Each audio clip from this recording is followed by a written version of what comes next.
I think that's me.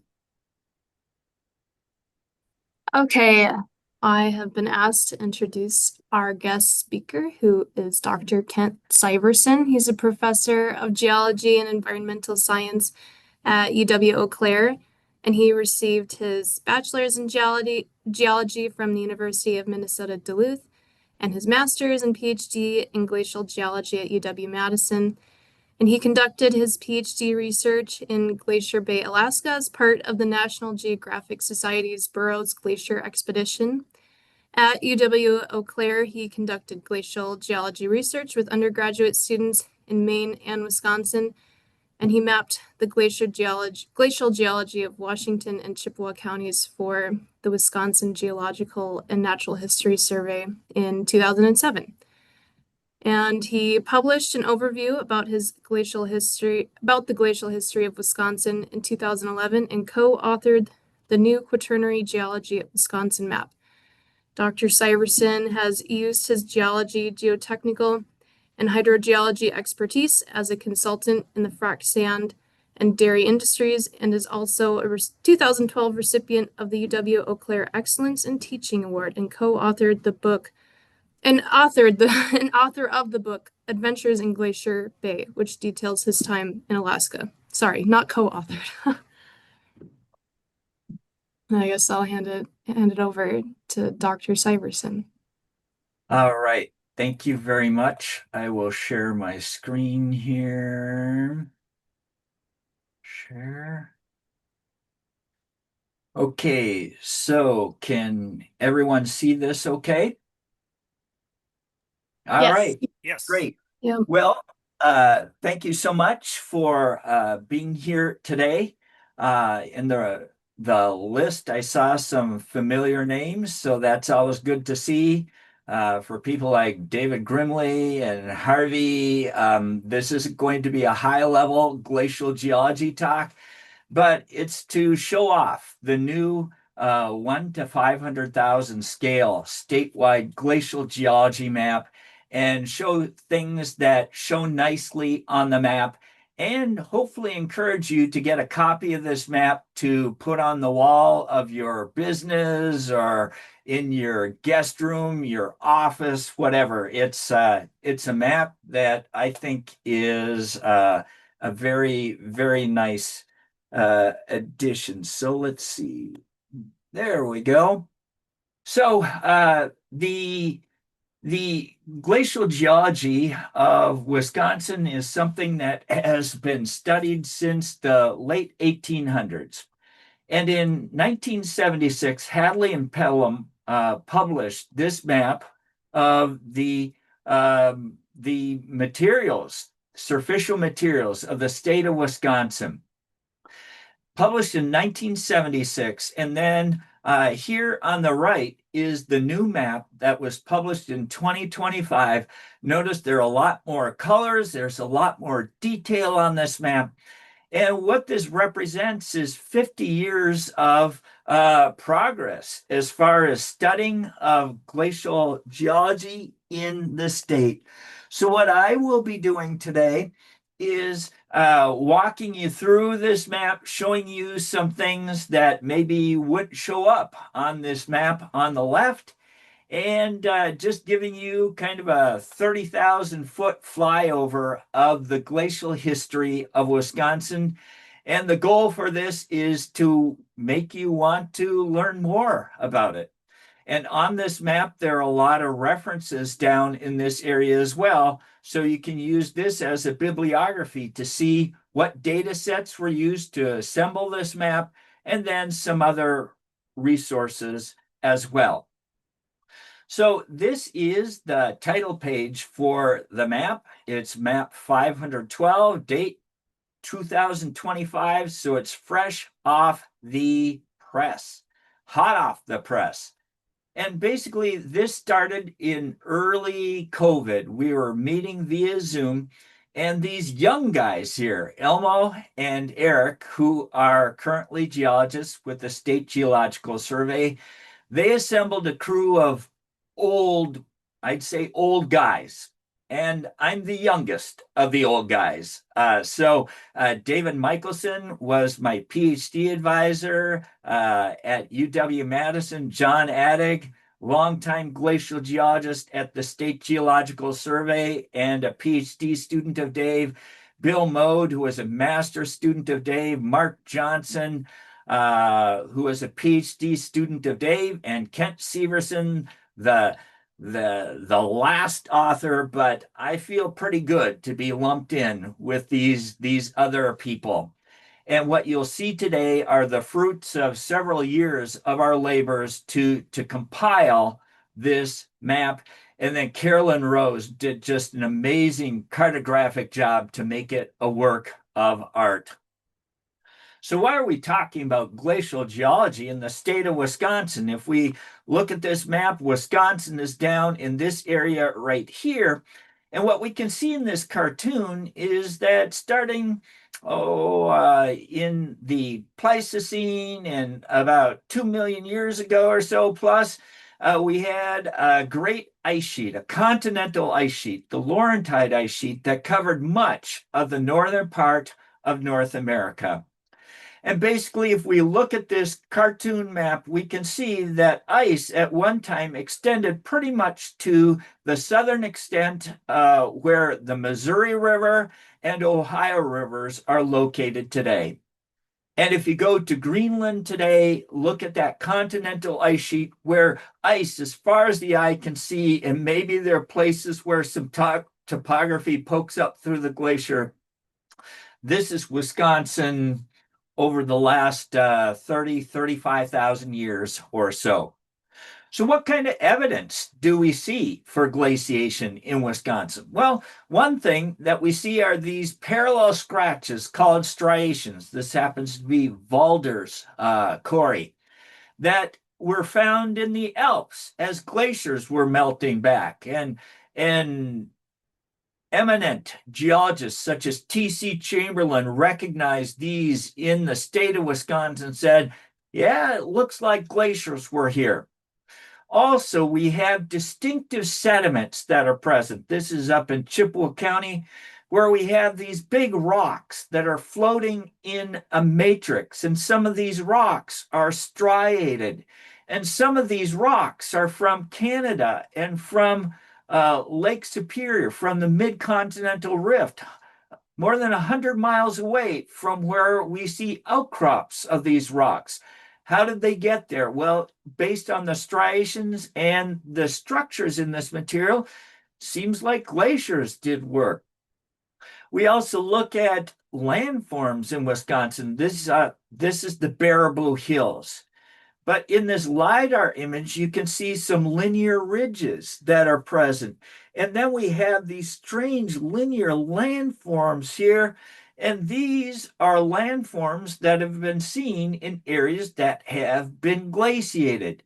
So therefore, scientists over the last 150 years have been seeking to better understand the glacial history of the state of Wisconsin.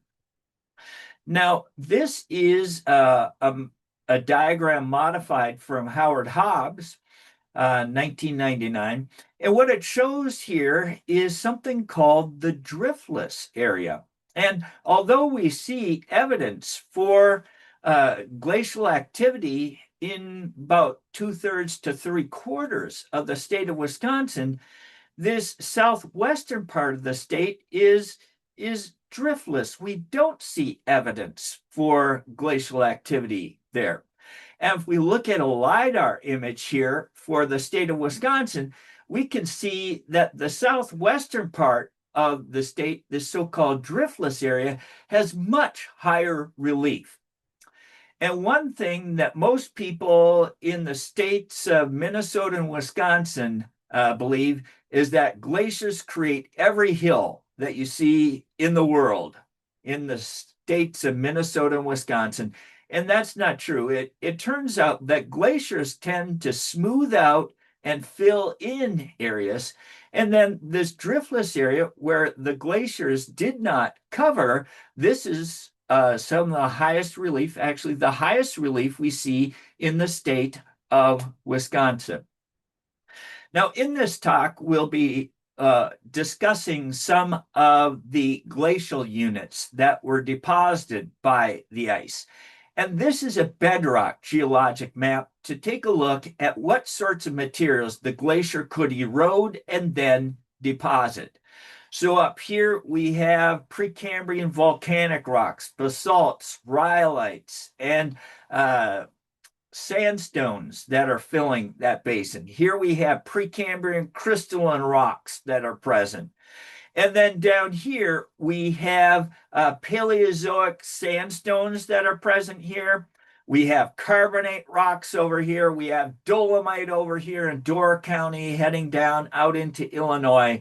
And then we have kind of ratty shales and carbonates that are present in these areas as well.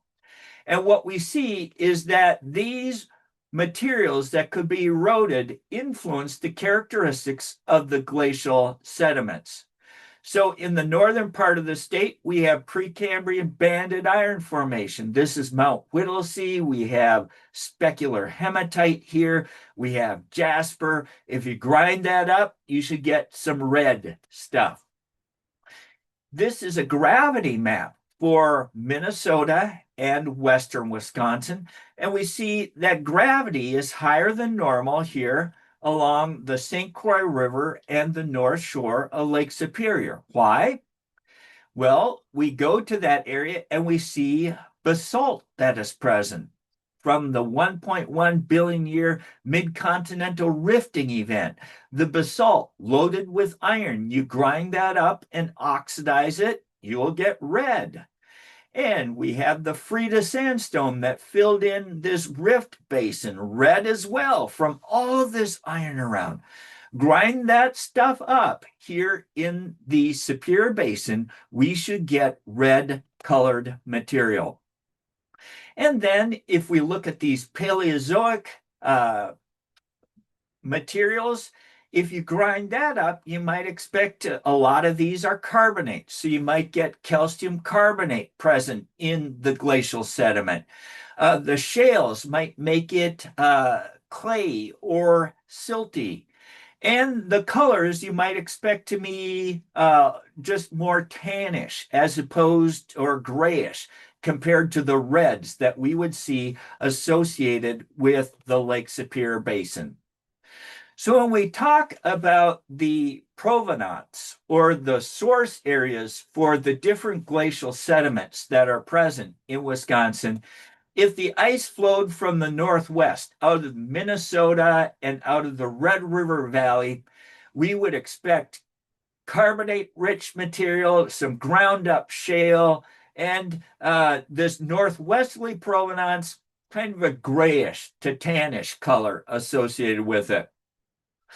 The ice that flowed out of Lake Superior District, we would expect that to have reddish brown, brownish color associated with it. And this will be a common theme. Whenever we see reddish color in glacial sediments, we start thinking Lake Superior influence. And then ice coming from the east-northeast, we would expect that to have more of a yellowish brown color. And once again, calcareous because it's grinding up carbonates, dolomite, limestones, shales, etc. So now let's take a look at the new glacial map and just start flying through to see what this new glacial geologic map shows. So here I just call it the old stuff. In the Hadley and Pelham map, all of this area beyond this looping, what we'll call a moraine later on, was just a single color. But in the last 50 years, 50 plus years, many glacial geologists have done work trying to understand the age, origin, and significance of these very old glacial tills.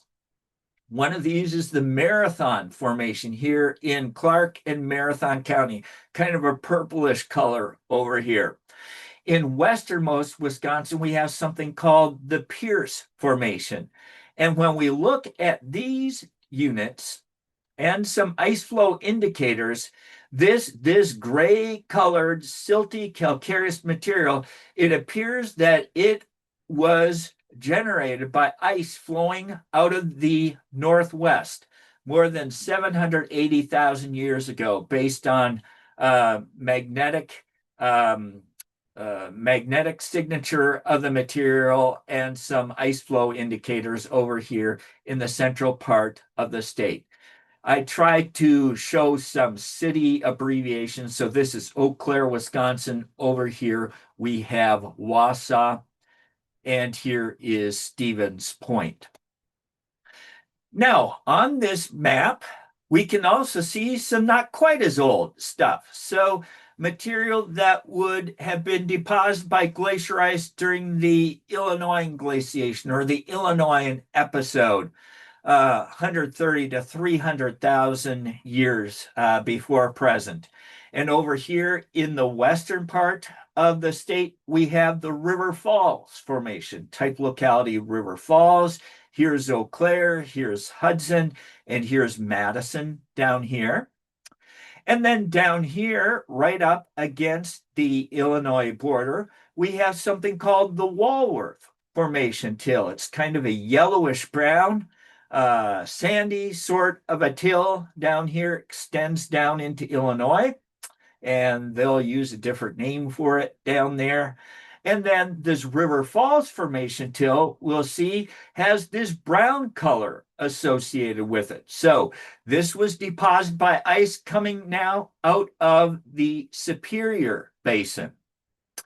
I like this snippet of the 2005 map because here, these dark colored units here, these are what are called glacial moraines, and they were deposited at the very end of the glacier, the terminus of the glacier, well, maybe 20,000 years ago, 20 to 25,000 years ago.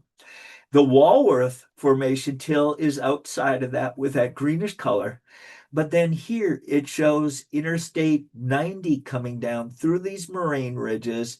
And if you've ever driven south of Madison, you go through this irregular topography, then you hit Janesville, and it's just flat as a pancake down there. That's because this is glacial stream sediment that was draining the ice margin when it was sitting here and up here as well. And it's one of the most stark changes in topography. Even non-geologists driving down that road say, this looks really different from what we had up there. So this is a nice thing that shows very, very well on the new map. And this really didn't show up nearly as well on the older version of the map. Now, after the Illinoisan glaciation, there was a time of warmth, weathering. There were plants growing, soils that were forming, and this is the Sangamon soil here in southeastern Wisconsin during a so-called interglacial period. And then on top of this is glacial sediment, glacial till, sediment deposited directly by glacier ice. And this sediment deposited by glacier ice on top of this paleosol is from what is called the Wisconsin Glaciation.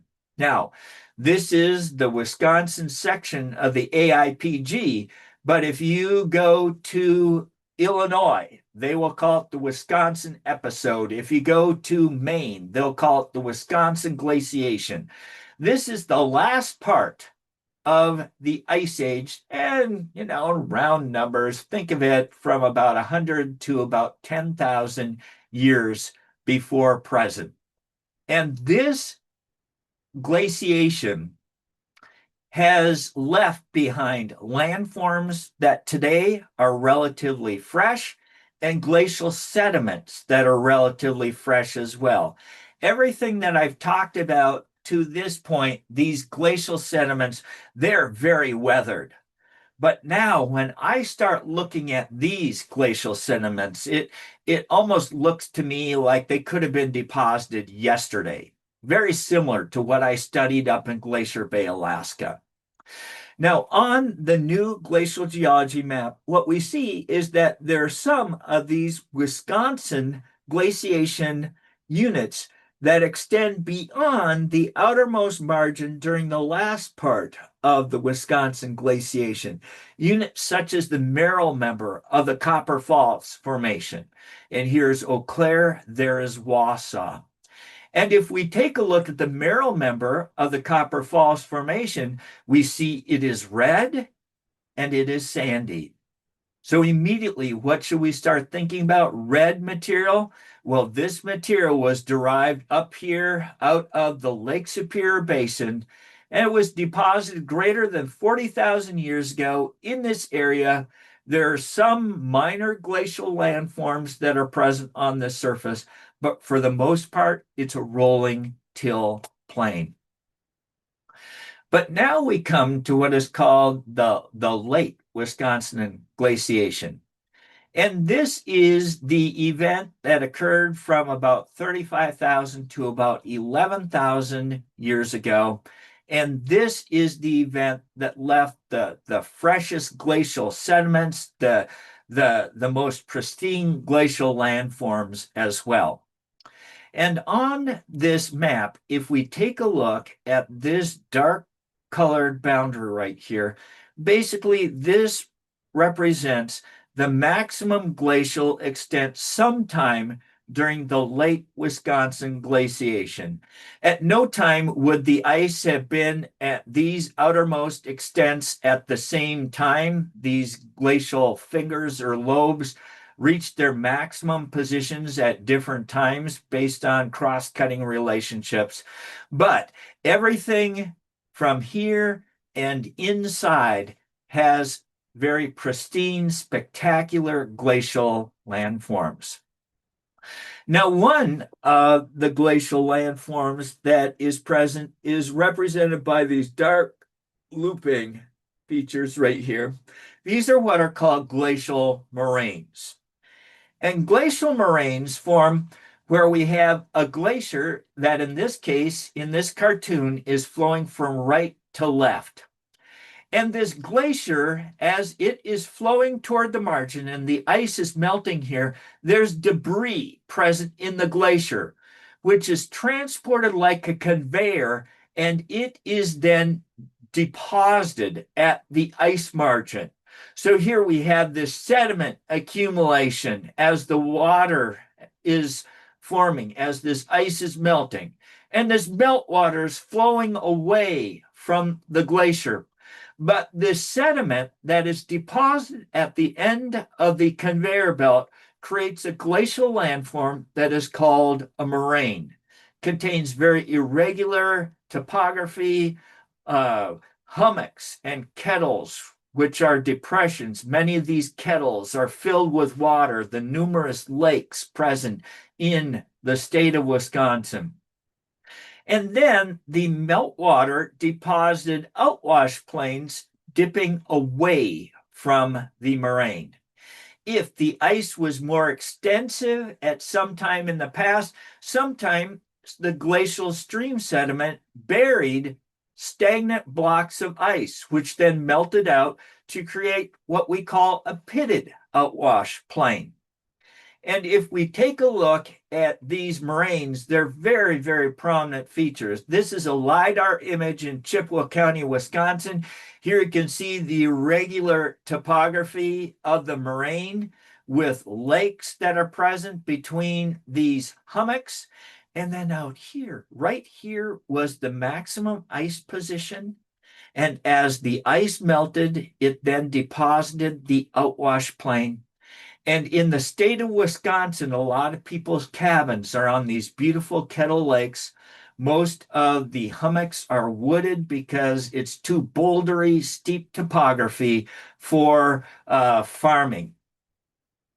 Now, if we take a look at the sediment that's present within these moraines, I mentioned that this is relatively unweathered glacial material. This happens to be the Copper Falls Formation in Chippewa County in western Wisconsin.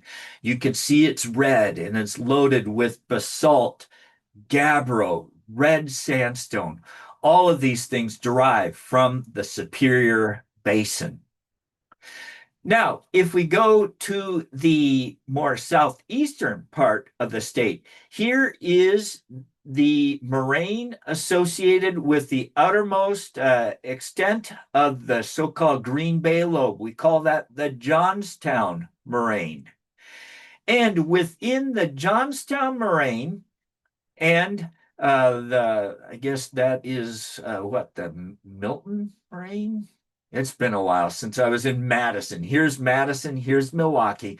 But here we have something called the Holy Hill Formation. And the Holy Hill Formation is in blue. It extends to the opposite side of the Kettle Moraine, which is here as well. But if we take a look at the Holy Hill Formation, we see that it's yellowish brown, it is sandy, it is calcareous. So this was derived from ice that wasn't flowing out of the Lake Superior Basin. It was grinding up Paleozoic bedrock and then depositing this material in the Green Bay lowland and over here into the Waukesha area as well. Now, if we look at this map, you might be able to see these little arrows that are present. These arrows represent the orientation of drumlins that are present in the Green Bay lowland. And if Wisconsin had a state landform, it would be the drumlin, because this Green Bay Lobe drumlin field is world famous. If you fly a commercial jetliner between Madison and Milwaukee, you'll see that the entire surface looks like a peanut butter where a serrated knife has been dragged across it. These linear landforms are what are called drumlins. And if we look at Dodge County through LiDAR, look at these beautiful linear features that have been shaped by the flow of the Green Bay Lobe. And if we look at a single one of these drumlins near Sun Prairie, beautiful teardrop shape, and these features form beneath glacier ice, and they form parallel to the former ice flow direction. So here we can see that the ice was flowing almost north to south. And then as far as the origin of drumlins, everybody disagrees and they argue until they're blue in the face. But these are spectacular drumlin features. Now, I also mentioned that we had a lot of water that was produced as the glaciers were melting, and then these streams flowed away from the glacier. So this is a Dave Michelson photo of the Johnstown Moraine down near Madison. Here you can see the irregular topography of the moraine, and Dave always jokes that these are boulders or something like that, but there's probably farm machinery in here and everything else. But then beyond the moraine, then you can see this nice flat, gently sloping area that was deposited by meltwater flowing away from the former ice margin. This is the so-called outwash plain. And within these outwash plains, we have valuable sources of aggregate that have been mined in the state of Wisconsin. Here you can see my entrenching tool and clipboard down here. This is the sort of thing that if you can find this in many parts of the state of Wisconsin, you can become quite rich because you crush this for use in asphalt, for use in concrete, fill, etc. One of the things I like best about the new glacial map is that the outwash here shows up, or in stream sediment shows up in yellow hues. So here we have Eau-Claire right in this area, Stevens, Wisconsin Rapids right here. But what you can see here is that much of the detailed glacial geology mapping in the state is done at a 1 to 100,000 scale. So here is Chippewa County. Here would be Clark County. But the rivers don't end at the county lines. But in the new statewide map, and we had to kind of cheat in some ways to make these things show up. But what you can do is you can trace the Eau-Claire River and you can see it heading right up here at the Lake Wisconsin ice margin, and even it heads to the north of that. So therefore, during the late Wisconsin glaciation, meltwater was flowing here, and now we see this late Wisconsin outwash in the Eau-Claire River, which seems pretty far away from the late Wisconsin uh, um, glacial action.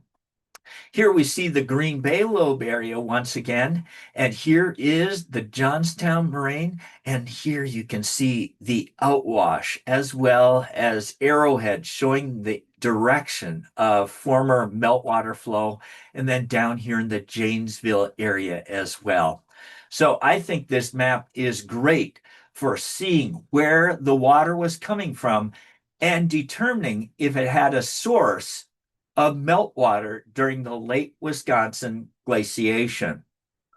Another very famous landform in the state of Wisconsin is the Kettle Moraine. And the Kettle Moraine was named by T.C. Chamberlain in the 1800s. And if we look at this diagram, here's this finger of ice called the Green Bay Lobe, and the flow of the Green Bay Lobe was radiating from the central axis. So in this area, the ice was flowing from the northwest to the southeast. Over here, we had the Lake Michigan Lobe that was flowing from the east-northeast. And at this blue line right here, it's what is called an interlobate area. This is an area between the Green Bay and Lake Michigan lobes. And one thing that glacial geologists know is that the ice flow direction is controlled by the ice surface slope. So we know that the ice surface was sloping downward toward the interlobate area in the Green Bay Lobe, and it was sloping downward toward the interlobate area from the Lake Michigan Lobe as well, and therefore this became a low area on the ice surface. Another thing that has been shown is that the direction of subglacial meltwater flow is predominantly controlled by the ice surface slope as well. And this means that during the late Wisconsin glaciation, meltwater was being forced into this interlobate area from both sides. Now, as water was forced into this area, there was a lot of debris that was being carried into this area as well. And then it was being washed by the meltwater in this area. And we had a huge accumulation of stream washed sand and gravel in this area, much of it deposited on top or against glacial ice. And as that surrounding and the ice beneath the material melted away, it left behind a hummocky mound of sand and gravel that today we call the Kettle Moraine. And if we look at the new glacial geology map, the Kettle Moraine sediments are labeled here with a lowercase k and come down here from Sheboygan County through Washington County, Waukesha County, and down here into Walworth County. This is all the hummocky glacial sediment, hummocky stream sediment of the interlobate moraine.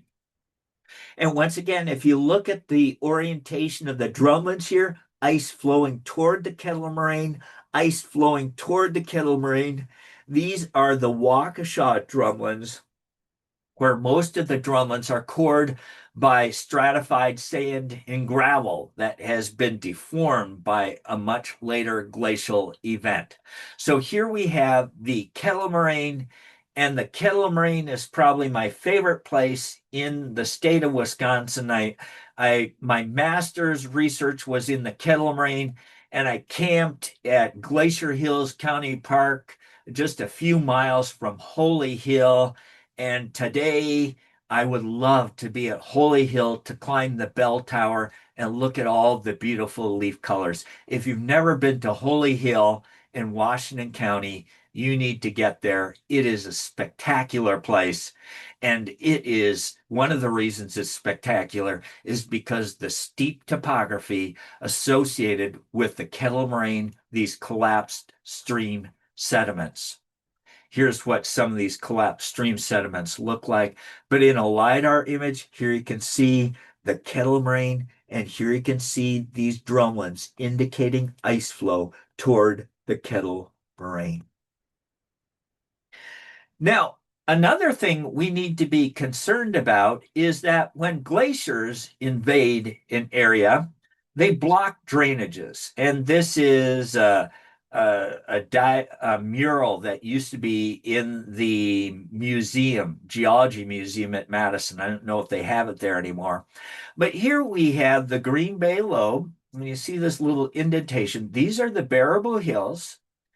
And when the Green Bay Lobe flowed down here, it came up and abutted the Bearable Hills. And as it did so, it blocked the Wisconsin River that today flows down through this area around the east side of the Bearable Hills and then into the Mississippi River. This formed a lake that is called Glacial Lake, Wisconsin. And this Glacial Lake, Wisconsin was just huge, huge. All the way from here in Stevens Point, Wisconsin Rapids would be up on the northern side. So in area, it was a huge lake.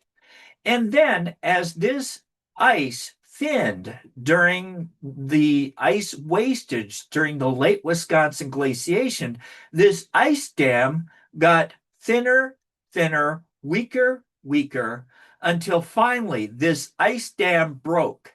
And then Glacial Lake, Wisconsin drained catastrophically around the Bearable Hills. And as it did so, it incised these bedrock anastomosing channels of the Wisconsin dells. And this has been described in a monograph by Clayton and Attic in 1989 that's well worth the read. So you go to the Wisconsin dells, and here this is an old classic photo.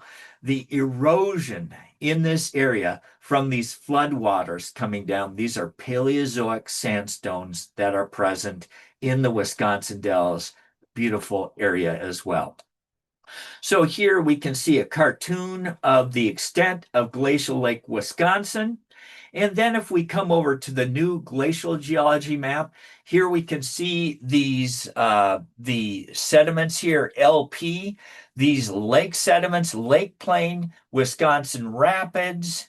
And when the ice was sitting right here up against the Bearable Hills, the Glacial Lake, Wisconsin drained out through the Black River out into eventually the Mississippi River drainage system. Then the Wisconsin dells formed in this area as we had the catastrophic drainage of that lake. And if we look at Wisconsin today, we can see the cranberry bogs that formed in the swampy flat lake plain of Glacial Lake, Wisconsin.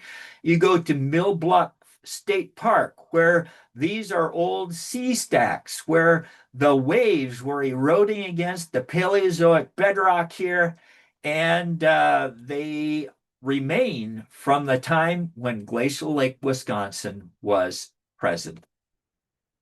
Now we had other lakes that formed as well, and whenever we had ice that crossed Sault Ste. Marie, we had the modern drainage that was blocked. And therefore, we had lakes that formed in front of the ice as it was advancing. Here's Glacial Lake Duluth that drained through the Moose Lake outlet. And I'm from Barnum, Minnesota, where I grew up, 6 miles from that outlet. The Brule outlet of Glacial Lake Duluth. Glacial Lake Oshkosh, which has been studied a lot by Tom Hoyer and Bill Mode. And then Glacial Lake Chicago, which drained out an outlet here near the modern city of Chicago. Glacial Lake Oshkosh here drained into the Wisconsin River Valley near Portage, Wisconsin. Now, within these lakes were sediment sinks. Rivers flowing into these lakes brought coarse-grained sediment, which was deposited around the outer beaches, if you will, and then silty and clay sediment was carried in suspension out into these lakes where it was deposited in laminated, silty, clay-rich material. But what happened is that the glaciers advanced and retreated many times through these lake basins, and as they did so, they eroded the silty and clay material and then deposited that in the glacial tills. So what we see is that in the state of Wisconsin, we have some tills. Most of the tills I've been showing you thus far, at least the Lake Wisconsin ones, might be 60% sand, 30% silt and clay. But these tills deposited by glacier ice that was eroding lake sediment, those could easily be 80 to 90% silt and clay. So this is an image from Tom Hoyer, and this is Glacial Lake Oshkosh, which was dammed by the Green Bay Lobe here. And here's one phase of Glacial Lake Oshkosh, if you will, and then it drained into the Wisconsin River down here near Portage. If we look at the new glacial geology map, here is Portage down here. Here's where it crossed the drainage divide. Right here, LP, these are lake sediments of Glacial Lake Oshkosh. This Glacial Lake Oshkosh, sometimes it was at a higher elevation than the lake level over here in the Lake Michigan Basin. And as the ice pulled back across different areas, in some cases, low-lying divides were present where that lake could drain here into the Lake Michigan Basin. And here on the new glacial geology map, these outlets are shown. So here's Manitowoc, Wisconsin. Here's one that goes from Green Bay to just south of Point Beach. Here's another one that goes across Kewaunee County and terminates here in near the city of Kewaunee. Sturgeon Bay would have been another place where this water could have flowed across the Niagaran escarpment. So these show up very, very nicely on the new glacial map. This wasn't shown at all in the Hadley and Pelham map. So we also had Glacial Lake Duluth that formed in the Superior Basin, the Moose Lake outlet, the Brule outlet that I mentioned before. And if we look at the Wisconsin glacial map, here you can see the hummocky moraine that's present in this area. There was a low area in this area where water could drain out of Glacial Lake Duluth down the Brule River and then down into the St. Croix River. This MC, this is the Miller Creek Formation. This is another one of these incredibly silty and clay till units, 80 to 90% silt and clay deposited by the Superior Lobe. So all of this water from Glacial Lake Duluth was coursing down the St. Croix River Valley, and it eroded this deep, deep chasm that you can now go to Interstate State Park on the Minnesota side and on the Wisconsin side. And in those parks, we can see these potholes that were bored by turbulent water flooding from Glacial Lake Duluth and just boring these vertical holes down into the basalt. I never tire of seeing those things and imagining what kind of water velocities it would take to bore those things. So if we look at the new glacial geology map, here we have the Oak Creek Formation till, which is 80+% silt and clay. Up here, I think it says Kewaunee Formation till, but it's covered by some stuff. But interestingly enough, if we take a look at the Kewaunee Formation, which is up here, Appleton, Sheboygan area, it has kind of a reddish brown color associated with it. But the Oak Creek Formation has kind of a gray to yellowish brown color associated with it. Well, what's the significance of that? Well, remember, whenever we see red colors, we start to think a Lake Superior influence. So why would these tills in these areas where everything else is kind of yellowish brown to gray suddenly have a red component? This is a diagram from Randy Schutzel at Michigan State University. And what happened pre 15,800 years ago is water apparently drained from the Superior drainage basin into the Lake Michigan drainage basin. And if you've ever been to Lake Superior after a big rainfall flooding event and you look at the harbor, it's all red. Why? Because it's eroding all that red glacial sediment. Well, some of this red glacial sediment that was suspended in the lake then flowed in this drainage channel into the Lake Michigan channel. And then when ice advanced once again, it eroded red contaminated sediment. And therefore, we have the Kewaunee Formation till contaminated with a few percent of Superior derived red stain. And here it's overlying this yellowish brown Holy Hill Formation. And this is at the Brilliant Quarry, if any of you know where that is. So here we have this clay Oak Creek Formation. Here we have this reddish brown Kewaunee Formation. And by the way, this extends down to Ozaki, Wisconsin, just about to Milwaukee along the lake shore. So the end of the last ice age, well, we had permafrost conditions in Wisconsin until about 14,000 years ago.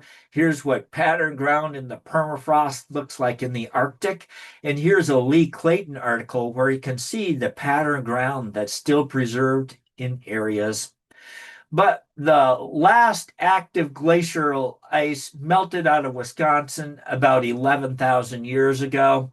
We probably had stagnant ice persisting for several thousand years in those hummocky moraines where it was buried by thick glacial sediment. And then we were left with that material to weather, to erode, and for glacial geologists over the last 150 years to develop this beautiful glacial geology map. So you can download this map free of charge from the Wisconsin Geological Survey website. Then you can print it for your wall. You can put your name and email address into the chat for this, and there's a drawing for a free copy of this map. I don't know if I'm eligible to put my name in for that, but these are beautiful, beautiful maps. So I'd encourage you to get this for your professional office. Every environmental consulting firm, engineering consulting firm should have this map on the wall. And if they don't, it's disgraceful, in my opinion. So here is the full reference for that map. If you want to screenshot this, then you'll have this. If you're interested in an overview of the glacial stratigraphy, glacial history, Pat Colgan and I published this article in 2011. You could send me an email. I'd send you a PDF of that. And then if you're interested in the details about the glacial stratigraphy, the glacial and LUS stratigraphic units for Wisconsin, this Wisconsin Geological Survey technical report, this is what it looks like. You can download this for free from the survey as well. So that's all I have. I believe we have about 10 minutes here for Q&A. So If anybody has any questions, feel free to unmute your microphones.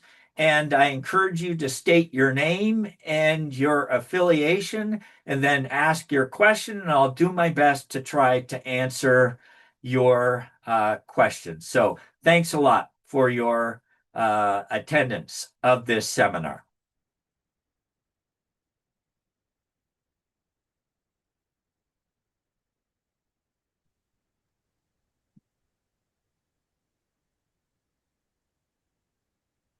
Kent, thank you so much. That was a really great presentation. Did you put that together just for us, or did you have that put together already? This new map is so new that I haven't had a chance to talk about this before. It just came out in probably April. So this was for you. Wow, well, thank you so much. Oh, this is Heather Hallett, by the way, and we really appreciate this presentation and just so much great information. I'm really glad we're recording this. I want to listen to this all over again. All right. And Don't I just wanted, have questions. does the survey still print maps? I think I heard that they don't sell maps anymore. You just have to download and That is print yourself. correct. The survey Okay. is not in the map printing or map selling business anymore. Everything they have is up on their website. You can download that for free. So to get a copy of this map, you cannot drop in at the survey. You have to go to the website, download the high resolution PDF. I believe it's about 55 megabyte file, and then you'd have to bring it to FedEx, Kinko's, or something like that. Or you could print it at your firm if you have a large format plotter at your company. You just plot it off, put it on the wall. Yeah, that sounds good. I'm embarrassed of my office now, so I will get us one. All right, good. I'm glad to hear that, Heather.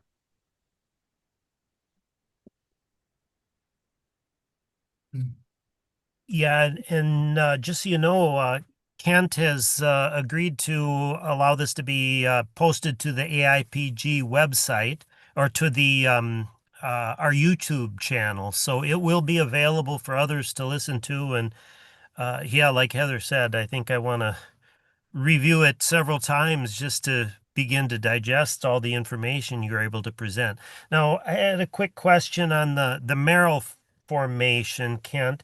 Um, you you had mentioned the age of the deposits, and then some of these deposits looking uh, quite new. And I was just a little Yes. confused about that. Could you just kind of reiterate those new or the new deposits there at the Merrill Formation, or did I misunderstand? Yeah, if you take a look at the Merrill member of the Copper Falls Formation and compare that to which is reddish brown sandy, compare that to the River Falls Formation, which is reddish brown and sandy.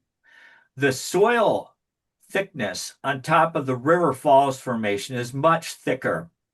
There are clay minerals in the older River Falls Formation that indicate more intense weathering as well. So when we look at the glacial deposits associated with the Wisconsin glaciation, true, there's a soil that's present on top of those. And it takes maybe a few hundred years for a good soil to form in a Wisconsin-like climate. But if you compare the weathering of something like the Merrill member of the Copper Falls Formation to the younger members of the Copper Falls Formation that are in the outermost moraines, let's say the Chippewa Moraine, the Perkinstown Moraine, they just once you get below the soil, they're relatively pristine. Whereas if you go over to the River Falls Formation, they're much more weathered. The outwash has much thicker soil profiles, pedogenic or soil-derived clay that is much deeper, more intense reddish colors associated with them. They look very different. So this has been evidence for the River Falls Formation not being deposited during the Wisconsin glaciation. but the Merrill, member of the Copper Falls Formation, the Holy Hill Formation in southeastern Wisconsin being deposited during a much younger event. Does that answer your question, Mike? Yeah, yeah, that's very helpful. Thanks. All right, Dave, I see you have your hand up. Yeah, let's try it. Yeah, hi, Kat. This was really an Hey, excellent, how you doing? good. This was an excellent presentation. You just made me think of something I want to get your thought on. Okay. Um, the Tisco Formation has that pinkish color too in Illinois. Yeah. And artists always used to say that the Lake Superior probably flowed through, that the same thing happened on the Advance. Does that make sense to you that that channel might have been used during the Advance too, with the Lake Superior overflowing to Lake Michigan? Does that seem reasonable? I think that's quite possible. I mean, the low area is a low area in the bedrock, right? Yeah, So that bedrock low would have been there from, I mean, for us, almost time eternal for a quaternary geologist such as ourselves, right? So yeah, therefore, it is quite possible that there could have been some sort of connection there. And then the glaciers flowing down, it eroded out that source. So then the material they were eroding, it was back down to the the Silurian, Devonian carbonates and shales and stuff like that. And therefore it retains that yellowish brown color that we typically associate with the New Berlin, the Holy Hill Formation, etc. So I think that idea is really as good as any other idea because really in that Lake Michigan basin, you don't really have the source of red there. And I think no. that's why Ardith was thinking that. And it seems reasonable to me, Dave. Yeah, yeah. I mean, the only other possibility was that it eroded the Sangamon Paleosol, but that doesn't make mineralogically it doesn't make sense when you look at the minerals. Yeah, yeah, Yeah, and I don't think there was enough Sangamon soil red to do yeah, the Tisqua. That has some pretty intense reds, and it doesn't take too much percentage of iron 3 to color things red. But the Sangamon soil pretty thin. And then, as you mentioned, there's a clay mineralogy issue as well. yeah, yeah. Well, anyway, that was a great overview. So thank you. Yeah. Oh, yeah. Make sure you get a copy of this map, Dave.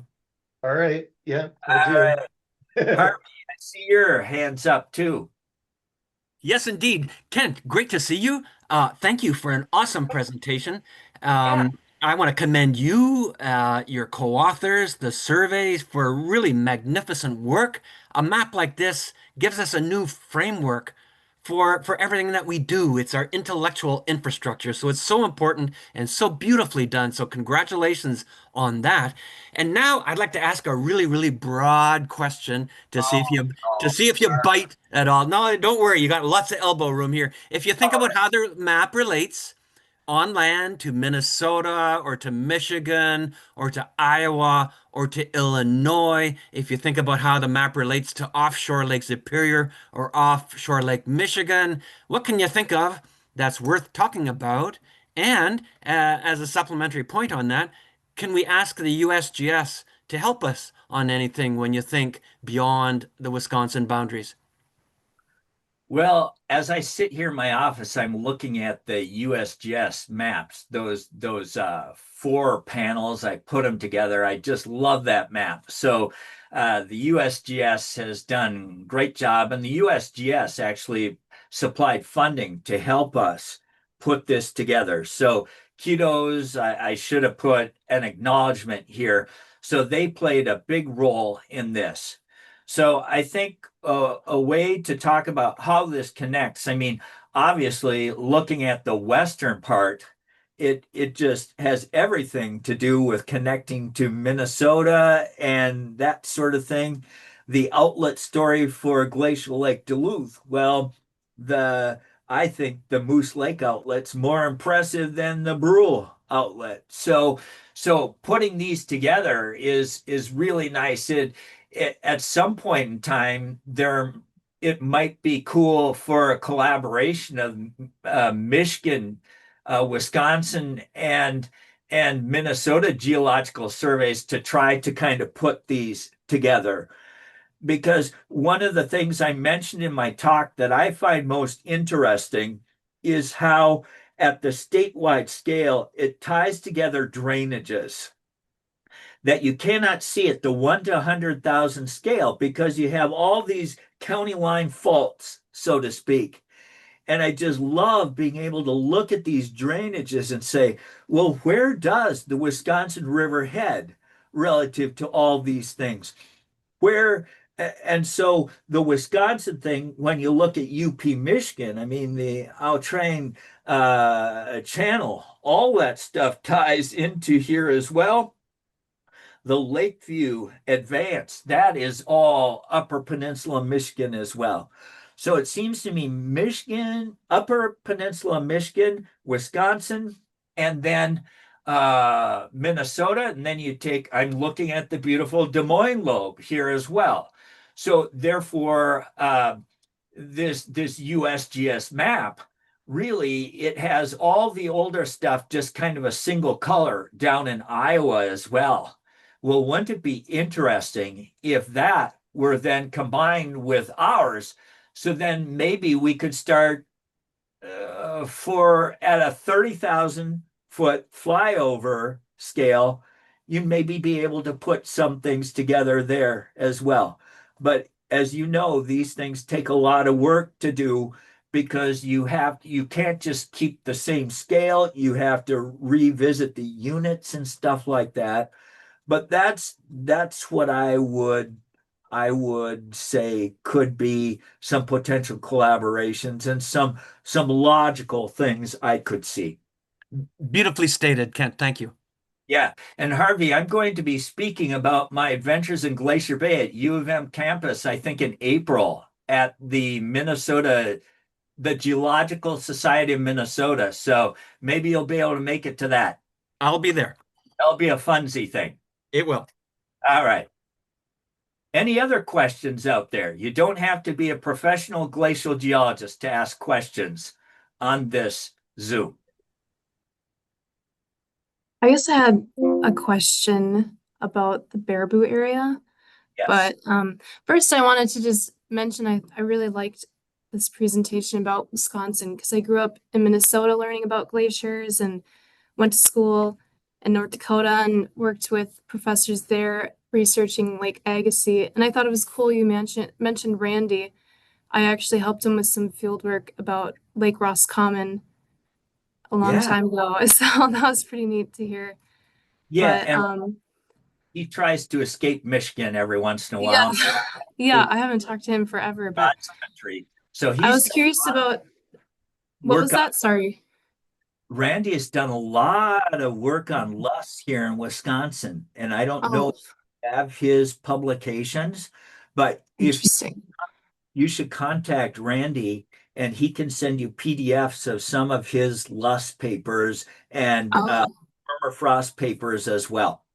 Yeah, we've been emailing the last year about some publications, but I'll have to ask him. But anyways, Wisconsin's kind of new to me in the last few years, but you mentioned the Baraboo Hills and how there was kind of a weird, I don't want to say blip in the glaciers, but did the Lobe not go over the entire Baraboo area due to like some of the structural deformation in the area? Because I currently live there and I've always been kind of curious about that. You live in Baraboo?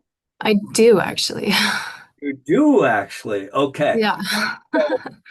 You're familiar with the Sauk County report by I think Clayton and Addig. I think Lee Clayton is the first author. Are you familiar with that? I don't think so. Well, you need to become familiar. You can download it free of charge from the State Geological Survey.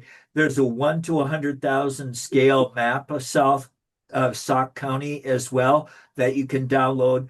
But the answer to your question is that the the Baraboo Hills were right at the very edge of the Green Bay Lobe. And Right, you think about that ice lobe as you get closer and closer to the edge, it will become thinner and thinner, correct? right. And the Baraboo Hills, there's probably what, 400 to 600 feet of relief on the Baraboo Hills in that area. Yeah. A big, big bump.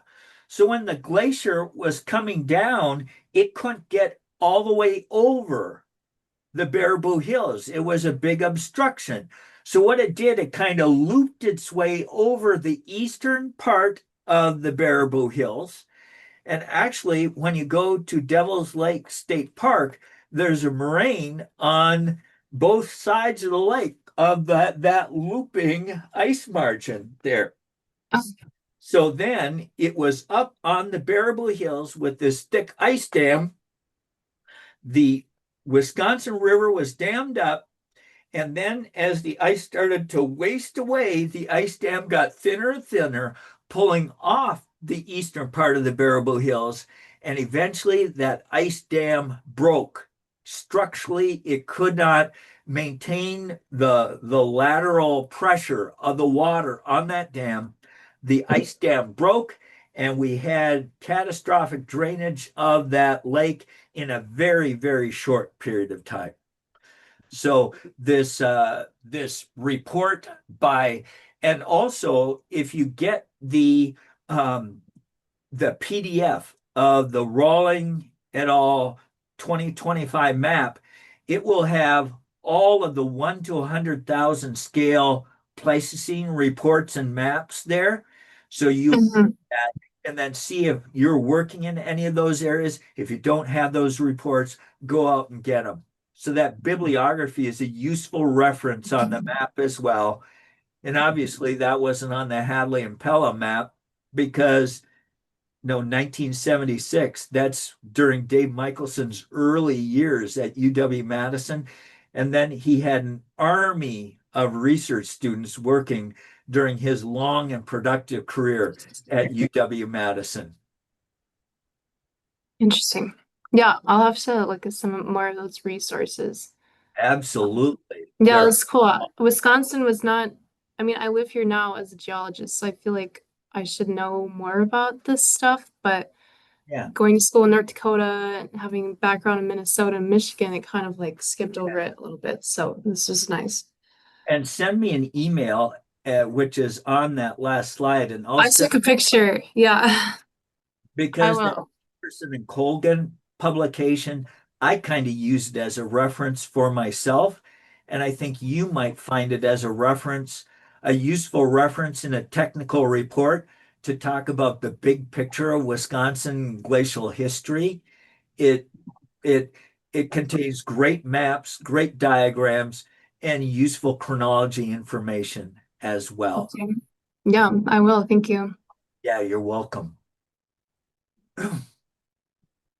Any other questions here? I have a question. You mentioned the Niagara Escarpment in eastern Wisconsin. Are there any other places in Wisconsin where the elevation of the bedrock surface, the bedrock topography influenced lobes or ice margins or other glacial features in Wisconsin? Well, if you go to the northern part of the state, you've probably been to Porcupine Mountain State Park, for example. We have Whitecap Mountain. We have highlands in the northern part of Wisconsin and UP, Michigan. And ice flowing out of Canada, it then encountered the Lake Superior Trough, which is roughly oriented in kind of an east-west direction. So that exerted a huge, huge control of kind of siphoning ice off to the west and down into Minnesota. So the superior lobe extended far, far south compared to how far the Chippewa lobe extended. And that's largely due to bedrock topography. It's not as pronounced vertically as the escarpment, Niagaran escarpment, but I would say it's kind of the same sort of thing. And in fact, probably the best idea about the origin of the driftless area is that the highlands in UP Michigan and northern Wisconsin, it took so much energy for the ice to get up and over those hills there that the ice couldn't flow directly to the south and kind of engulf the driftless area, even though at some time ice flowed in a way surrounding the entire driftless area, but probably not all at the same time. So we have glacial deposits to the south of the driftless area, east, north, and west. And it's thought that structural geology associated with the mid-continental rift is it kind of protected the driftless area. Thanks. And I guess another example very similar to the Baraboo example would be in the Blue Hills of Rusk and Barron County. The Lake Wisconsin ice margin came up onto the Blue Hills right near the margin and couldn't cover them in the same way. So there was kind of an embayment in the ice margin there too. So that's similar to the Baraboo Hills story.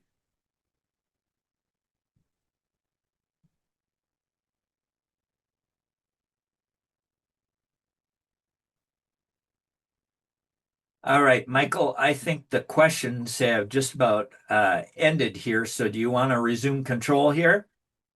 Yeah, sounds good. Well, I really appreciate your time, Kent. One And other. was there one more question? No, I was just thinking you were going to maybe use this as to put word out there asking if there might be interest in kind of a geologist in-depth view at geotechnical properties, hydro properties of glacial units in Wisconsin. I don't know if you want to mention that or not. I hadn't really, thought of that. Why don't you go ahead, Kent, and mention your work on that? And that's something we can highlight in one of our newsletters and see if there's interested in further exploring the topic. Yeah, I'll just describe what I've done in the past. I know that professional geologists, CPGs, need CEUs. And one of the things I've done in the past is to do a short course, if you will, maybe a 1 day short course that talks about hydrogeologic significance of glacial units in the state of Wisconsin, maybe Atterberg limits associated with glacial units. So just something that's really, as opposed to a 30,000 flyover of history, really talking about, okay, we have these glacial materials here. What do they mean from an engineering standpoint? What do they mean from a hydrogeologic standpoint? And this is something where I've done consulting in CAFO industry trying to determine perch water tables and glacial sediments. So I don't know if that is of interest to your group, but I just put that out there as something where it's in my wheelhouse, and it's something that I could do if ever your group wanted to explore such a thing. And we talked about that early on. We haven't really talked about that since. Yeah, and Right. Yeah. if I could interject on that point, maybe you folks have done this thoroughly already, but in Minnesota, we went through a very thorough exercise to do the best possible job to produce well-supported inferred hydraulic conductivity values for each stratigraphic unit to support an updated map of groundwater vulnerability across the state. So as you say, Kent, this kind of mapping has great academic significance. And when you turn it into numbers, great hydrogeological and engineering significance so that you can infer estimated values for quantitative parameters on a well-documented basis. Yeah. And Harvey, for Minnesota, is that published in a single report? Yes, as a map published by the DNR. There, Okay. plus the database that we provided to support the DNR analysis. Okay. It's out That's there. good for me to know. Could you send me a link to those pubs? Sure, I will. Okay, thank you. Andrew, it looks like you have hand Yeah, up. hi Kent. I was just going to also suggest we're doing a study in Chicago in the Loop District for comparing the geotech measurements to the glacial deposits. So that's another resource perhaps for the Okay, group.